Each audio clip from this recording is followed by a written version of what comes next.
Everyone, how are you? In case you haven't heard, I am a candidate for DPS School Board at Large. And in case you haven't heard, I'm having an interesting time. And I do email all my representatives, and I'm in contact with them. And I've had some respond to me, and they've already given me their logical fallacies and called me a victim and a liar, all of which I'm not. And of course, I obey God and His word, and if I lie, I hear it from Him, and I lose graces for lying, because it is also a violation in the Ten Commandments. But today, I wanted to read an excerpt, or maybe actually read the whole entire Declaration of Independence, as in Congress, July 4th, 1776, the unanimous declaration of the 13 United States. When in the course of human events, it becomes necessary for one people to dissolve the political bands which have connected them with another, and to assume among the powers of the earth the separate and equal station to which the laws of nature and the nature's God entitle them. The laws of nature and nature's God entitled them. A decent respect to the opinions of mankind requires that they should declare the causes which impel them to the separation.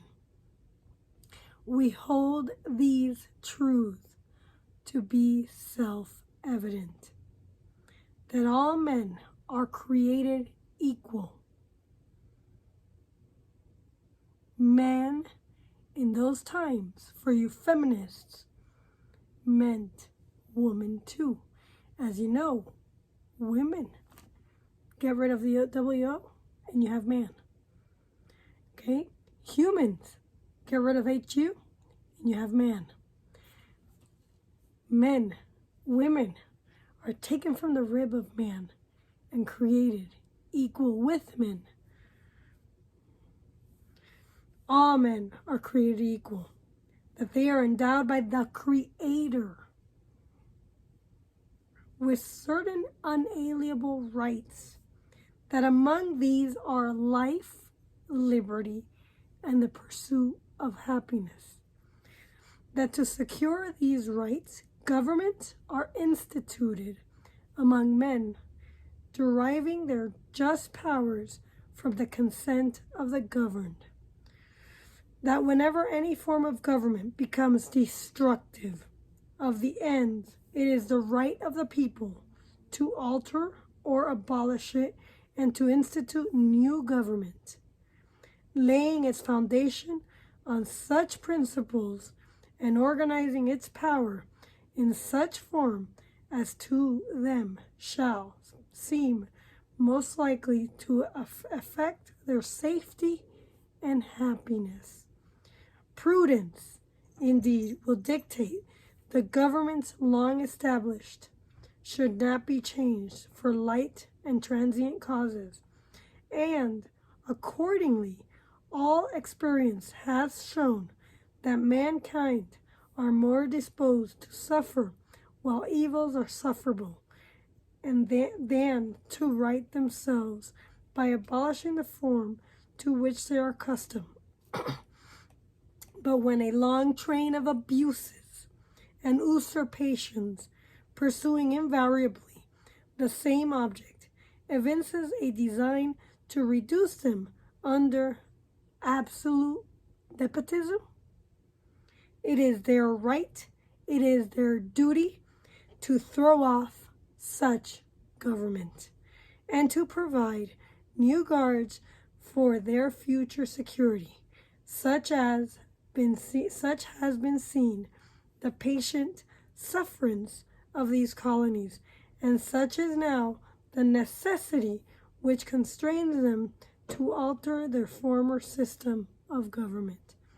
The history of the present King of Great Britain is a history of repeated injuries and usurpations, all having in direct object the establishment of an absolute tyranny over the states.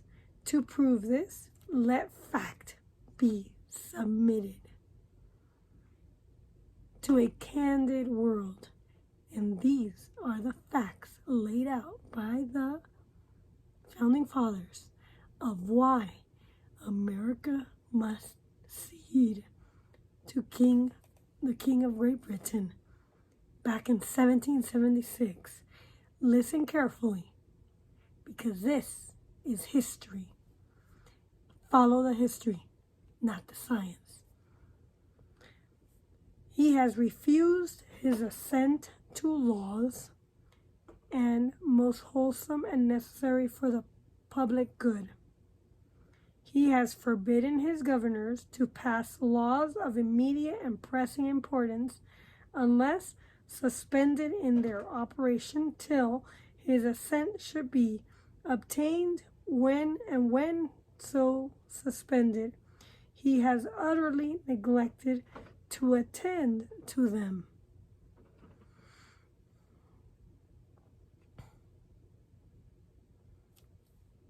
He has refused to pass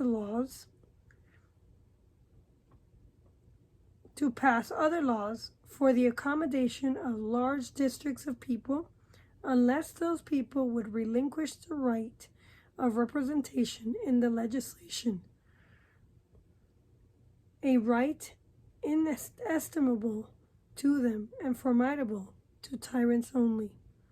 He has called together legislative bodies at place unusual, uncomfortable, and distant from the depository of their public record, and for the sole purpose of fatiguing them into compliance with his measure. He has dissolved representative houses repeatedly for opposing with many firmness his invasion on the rights of the people.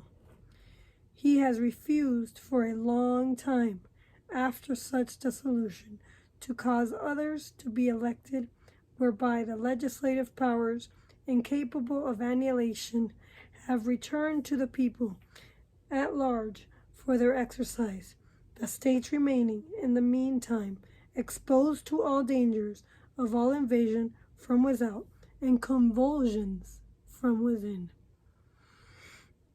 He has endeavored to prevent the population of the states for the purpose of obstructing the laws of naturalization of foreigners, refusing to pass others to encourage their migration hither, and raising the conditions of new appropriation of lands.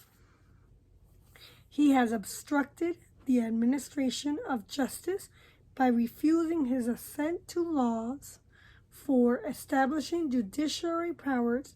He has made judges dependent on his will alone for the tenure of their offices and the amount and payment of their salaries. He has erected a multitude of new offices and sent hither swarms of officers to harass our people and eat out their substance. He has kept among us in times of peace standing armies without the consent of the legislature. He has affected to render military independent of the superior to the civil power, and superior to the civil power. He has combined with others to subject to jurisdiction foreign to our Constitution and unacknowledged by our laws, giving the assent to their acts of pretended legislation, for quartering large bodies of armed troops among us, for protecting them by mock trial from punishment, for any murder which they could commit on the inhabitants of the states, for cutting off our trade with all parts of the world, for imposing taxes without our consent, for depriving us in many cases of the benefits of trial by jury, by transporting us beyond seas to be tried for pretended offenses, for abolishing the free system of English laws in a neighboring province, establishing therein an arbitrary government, and enlarging its boundaries so as to render it at once an example and fit instrument for introducing the same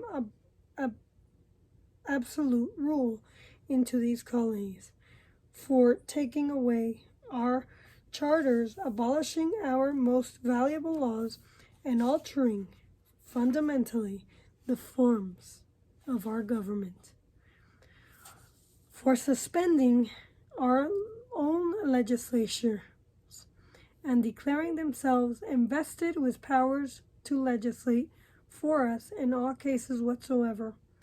He has abdicated government here by declaring us out of his protection and waging war against us. He has plundered our seas, ravaged our coasts, burnt our towns, and destroyed the lives of our people. He is at the time transporting large armies of foreign mercenaries to complete the works of death, resolution, and tyranny already begun, with circumstances of cruelty and perfidy scarcely parallel in the most barbarous ages and totally unworthy of the head of a civilized nation. He has constrained our fellow citizens taken captive on the high seas to bear arms against their country, to become the executors of their friends and brethren, or to fall themselves by their hands. He has excited domestic insurrections among us, and has endeavored to bring on the inhabitants of our frontiers the merciless Indian savages, whose known rule of warfare is an undistinguishable destruction of all ages, sexes, and conditions. In every stage of these oppressions, we have petitioned for redress in the most humble terms. Our repeated petitions have been answered only by repeated injuries. A prince whose character is thus marked by every act which may define a tyrant is unfit to be the ruler of a free people. Nor have we been wanting in attention to our British brethren. We have warned them from time to time of attempts by their legislature extend an unwarrantable jurisdiction over us. We have reminded them of the circumstances of our emigration and settlement here. We have appealed to the native justice and magnanimity, and we have conjured them by the ties of our common kindred to disavow these usurpations, which would invariably interrupt our connections and correspondence. They too have been deaf to the voice of justice and of consanguinity. We must therefore acquiesce in the necessity which denounces our separation, and hold them as we hold the rest of mankind, enemies in war, in peace friends. We therefore, the representatives of the United States of America, in General Congress, assembled appealing to the supreme judge of the world for the vicissitude of our intentions due in the name and by the authority of the good people of these colonies, solemnly publish and declare that these united colonies are of right ought to be free and independent states, that they are absolved from all allegiance to the British Crown, and that all political connection between them and the states of Great Britain is and ought to be totally dissolved, and that as free and independent states they have full power to levy war, conclude peace, contract allegiances, establish commerce, and to do all other acts and things which independent states may of right do, and for the support of this declaration, with a firm reliance on the protections of divine providence, God, we must pledge to each other our lives, our fortunes, and our sacred honor. And there were many who signed this declaration, including Bishop Charles Carroll of Carrollton in Maryland. Many good people fought in this country to free us from the tyranny of England. And now we have another tyranny, more eminent than we think. And it's coming to a city near you. We need to be vigilant. We need to fight for our freedom. It's freedom over tyranny. It's our freedoms that are under fire. What happened in Afghanistan is a planned action. It was planned all along. It was not a dumb or a stupid mistake made by our president. It was planned. They had it planned all along. And I hope that we impeach and remove the two people in the White House that are not supposed to be there, because they're not representing our interests. I hope and pray that God, our Creator, keeps America safe. I hope and pray that America does not go dark. I hope and pray that if you're watching and you're in my city, that you vote for me, for Canada DPS School Board at Large. I hope and pray that we can make a difference for those school children that cannot homeschool, or the parents do not put them in charters or in private schools. Those children are in danger of losing their souls. And that is the reason I'm running for DPS School Board at Large. They're not teaching phonics. Phonics is the means by which you learn to read well. We need to teach it.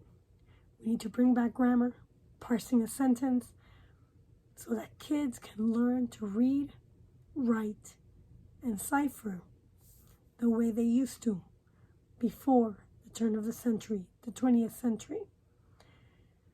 I sign off with a prayer. And I don't have it in front of me. But in the next video, we're going to pray. I hope you pray with me. I will come back and say a little prayer with you. And maybe we could pray the rosary together. Because what is needed right now is lots of prayers, so that God and Mary and everyone up there, and all the angels and saints, can pray for us, so that we in America fight the good fight for God and His people. We are still a godly nation. We have many who believe in God. The atheists are a small number of people who are trying to destroy this country. Anyways, signing off. Don't forget to shop for books at k4699.myubam.com. And don't forget to get your copy of the U.S. Constitution and other key American writings wherever you could find them. This is a great book. It's a really nice cover. And it has a wealth of information that you should be reading and learning so that you understand where your rights stand. And it also has some key Federalist Papers for another video.